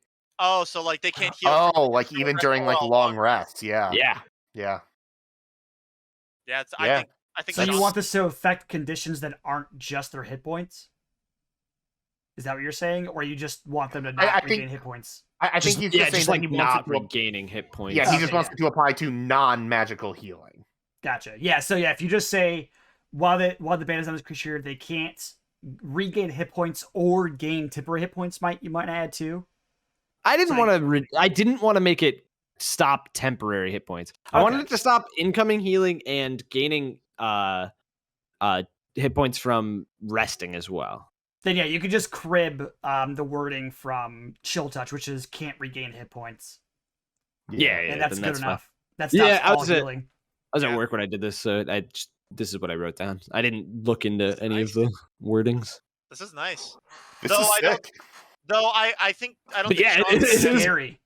Basically a strong chill touch. Like you put this on somebody and they're permanently chill touched. It's very scary. This is a good item to drop on like a vampire or any regeneration creature, really. That's I immediately looked up troll to make sure that the wording in troll wasn't that I had to put regeneration on here. So my question for that is then, say you put the band on like a troll's arm, right? Mm-hmm. And then you chop off the arm where the band is. Sure, at that point it can be gone. All right. But like you would who's gonna? I guess if a troll ally realized what was happening, they could cut it off.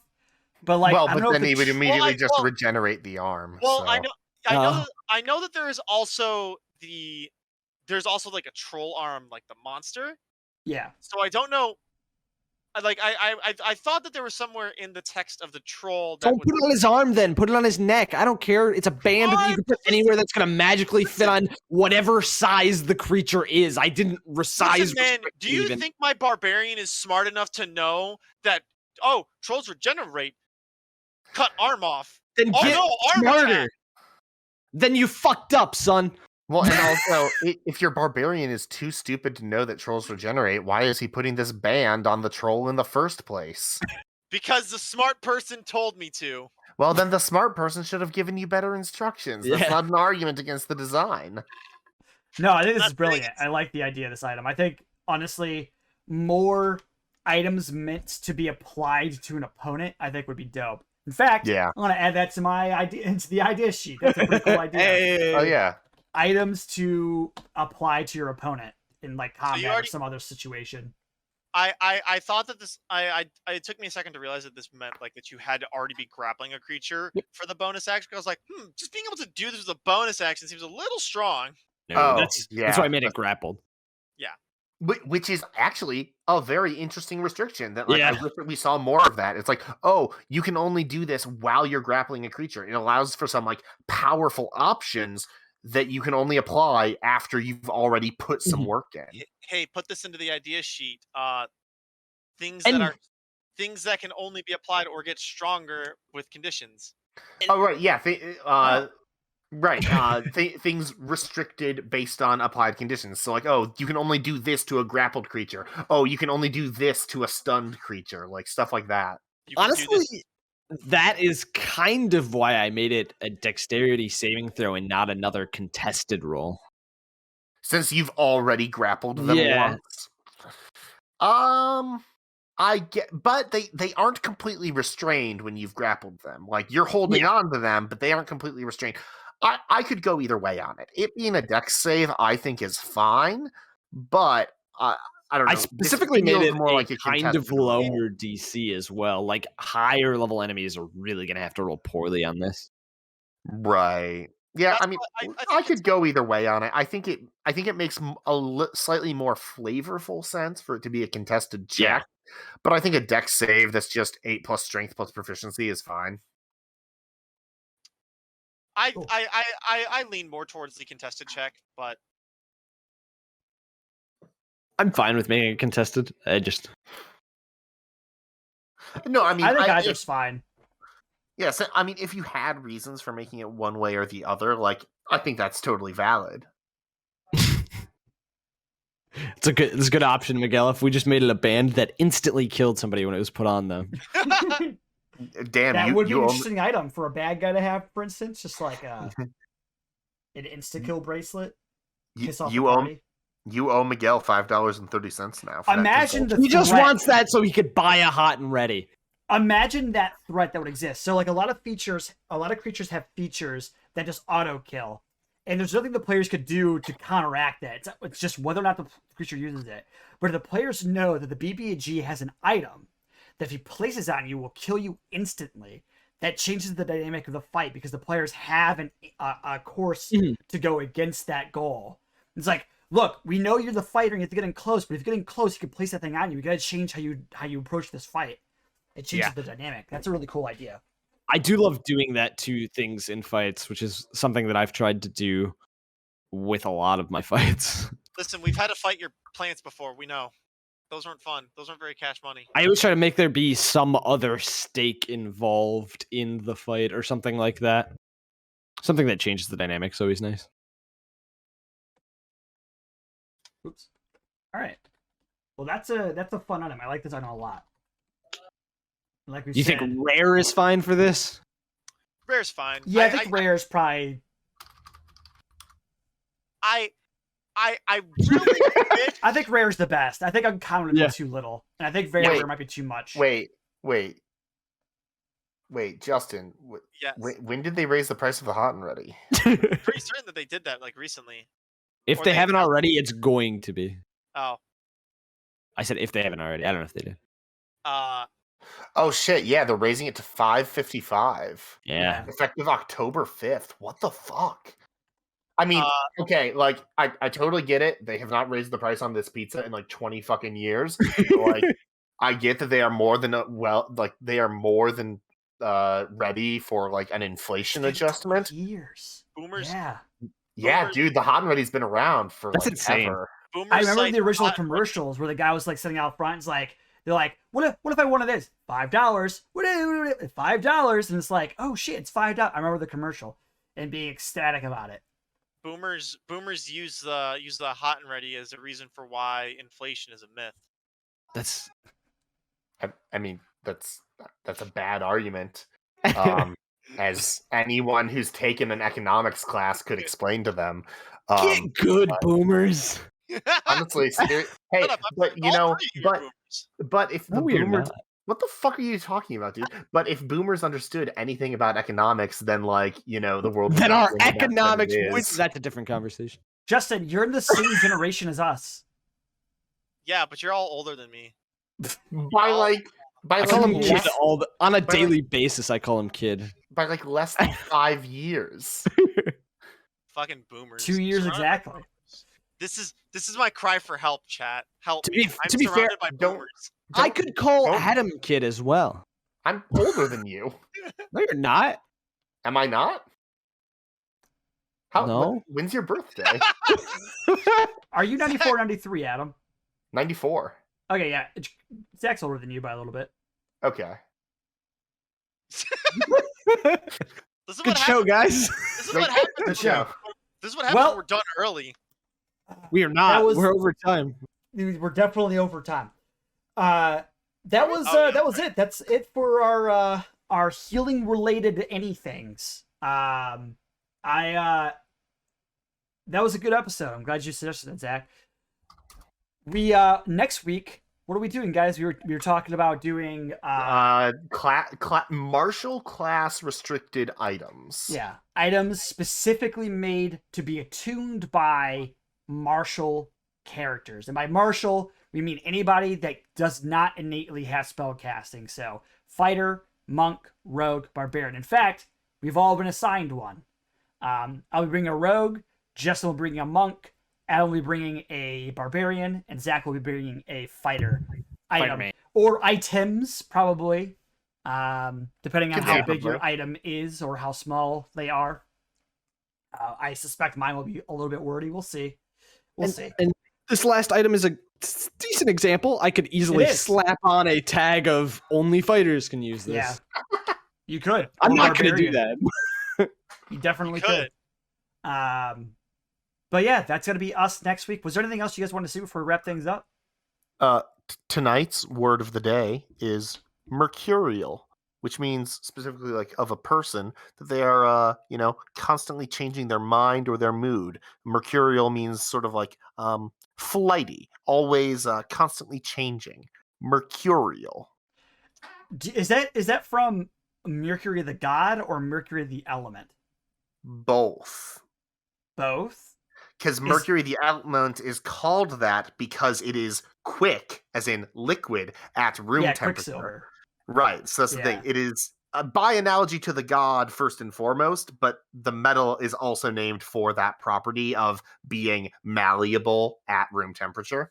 Damn it, an But it entire sounds like planet- Mercurial's more about being like flippant and like quick to change. Whereas was Mercury depicted that way, or was he just fast? I mean, I'm pretty sure that Mercury was a volatile, emotionally person, like as well. Okay. I don't know about Roman gods, so I'm not sure. I'm racking my brain for specific depictions of Mercury or Hermes as like an emotional person, and I'm having trouble thinking of specific ones, but I believe that he was depicted that way. Don't quote me on that though. My Ovid is not what it used to be. So I can't believe they named an entire planet after an element. That's so wild. It's made out of mercury. it's just a giant ball That's of Mercury wild. just floating out there in the sky. So I could drink it. I've got Yeah, another idea you for could. a different theme now. What is it?